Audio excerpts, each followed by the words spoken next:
Welcome back. Today's vlog is I'm a winning gambler.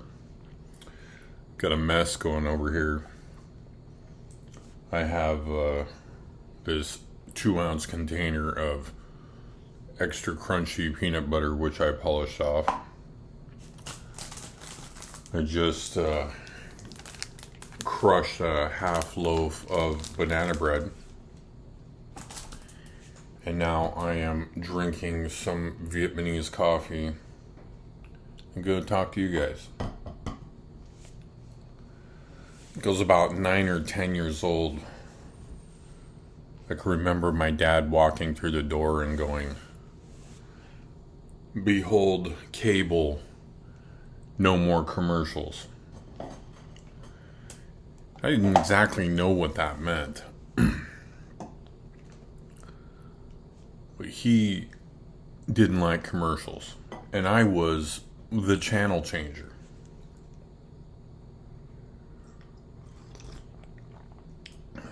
My dad would tell me, "Get up and change the channel." And the beautiful thing about the cable box was it came with a remote control.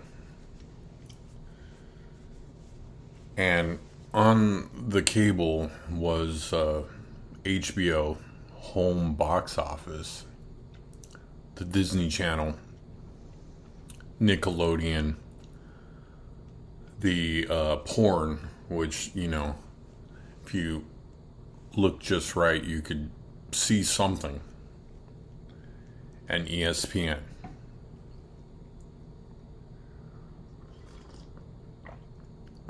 And in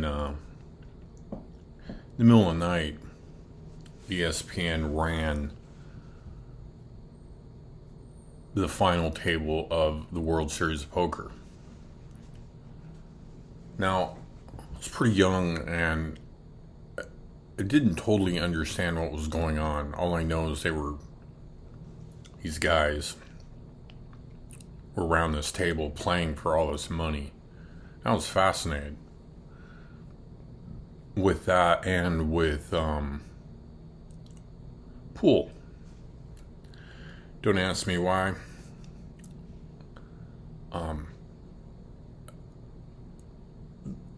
My house, where I lived, I went to Sunday school every Sunday. I had a younger brother, and we were really competitive.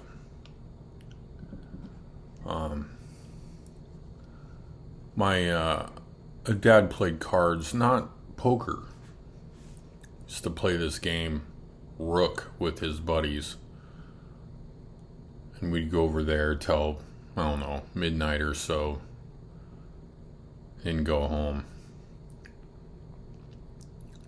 But I never really had any exposure to gambling. Actually, if anything, it was gambling bad.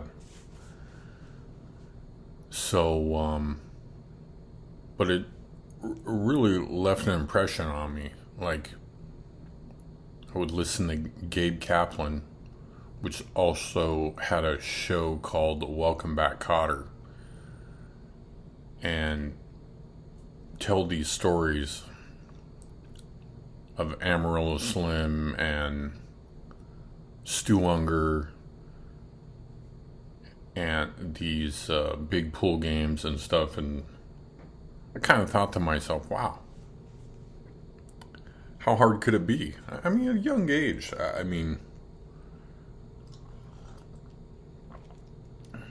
really didn't know much about anything. At that point, there was some gambling books like Super System, which I followed up on at a later time. But used to try to catch these shows. There was this channel which showed the programming, and I would look when these shows would be on. Pool matches, and of course the World Series of Poker, which was the only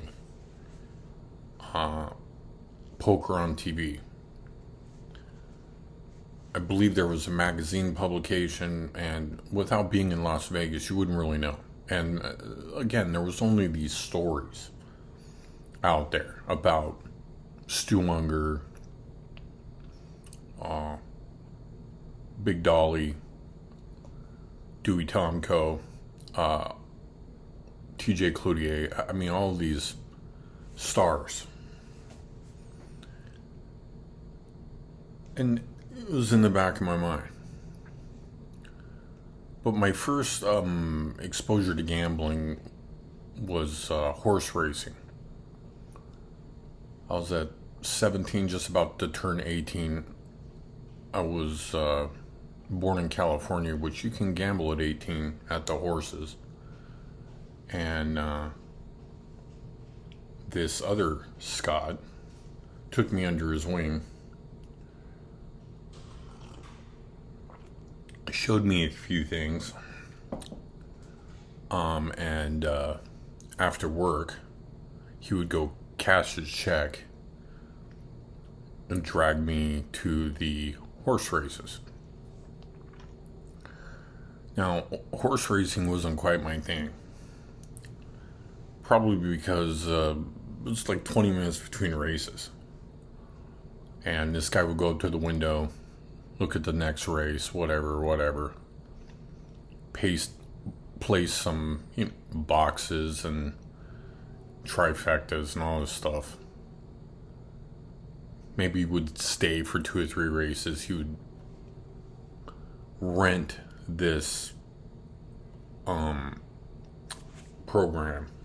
I think it was $1 or something.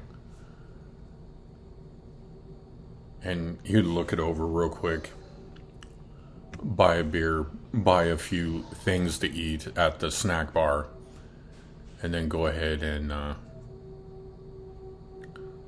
bet a few races, and then we'd be out there. The second time we went, I remember we got paid, and he won like, I don't know, like $10,000.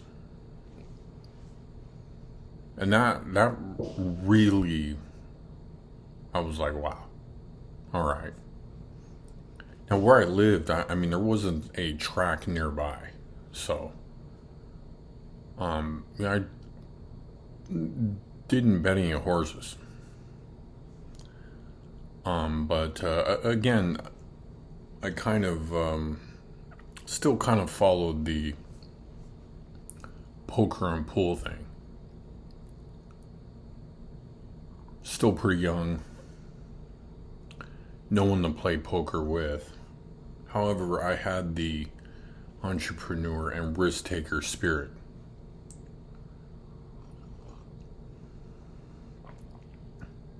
I looked at my paycheck and I thought, I got a problem. Who could live on this?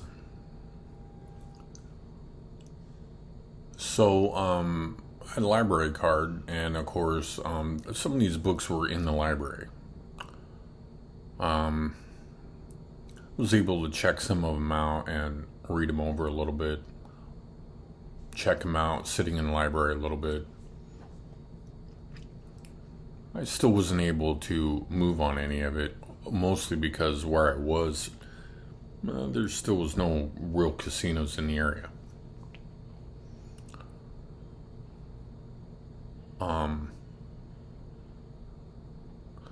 But I moved out of California, and my 21st birthday came along.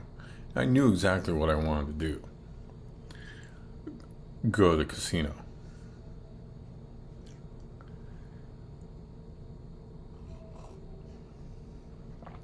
The coffee's pretty jam up.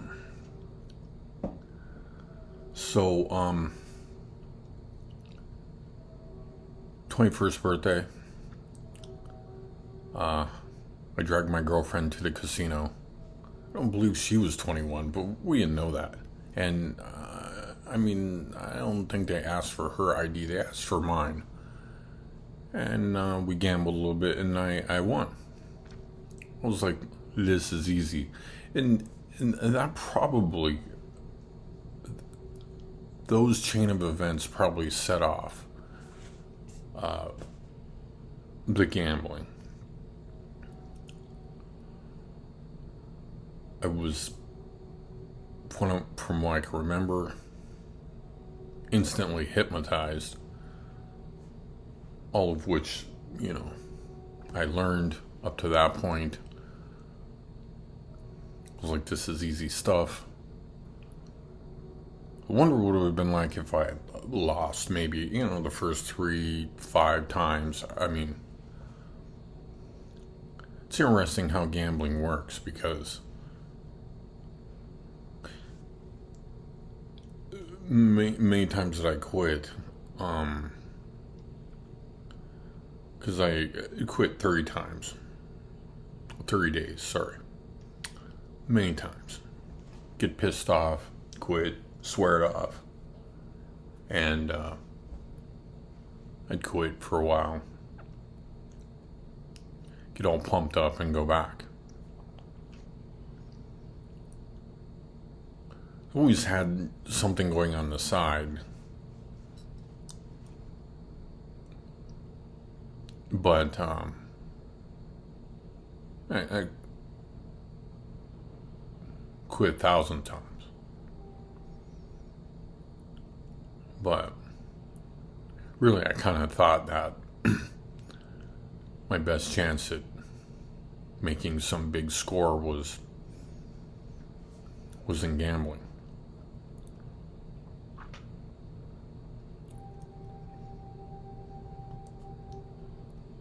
And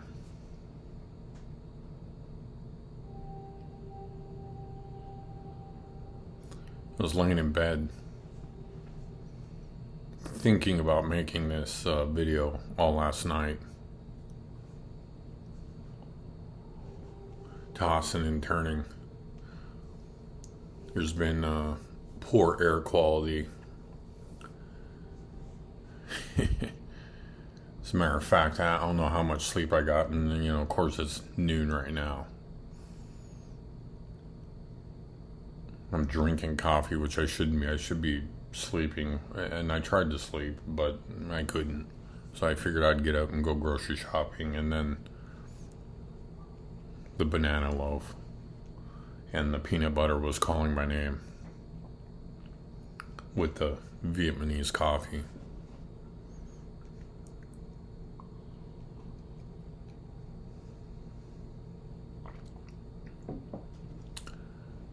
Thank you all very much for watching. I'll catch you on the next video.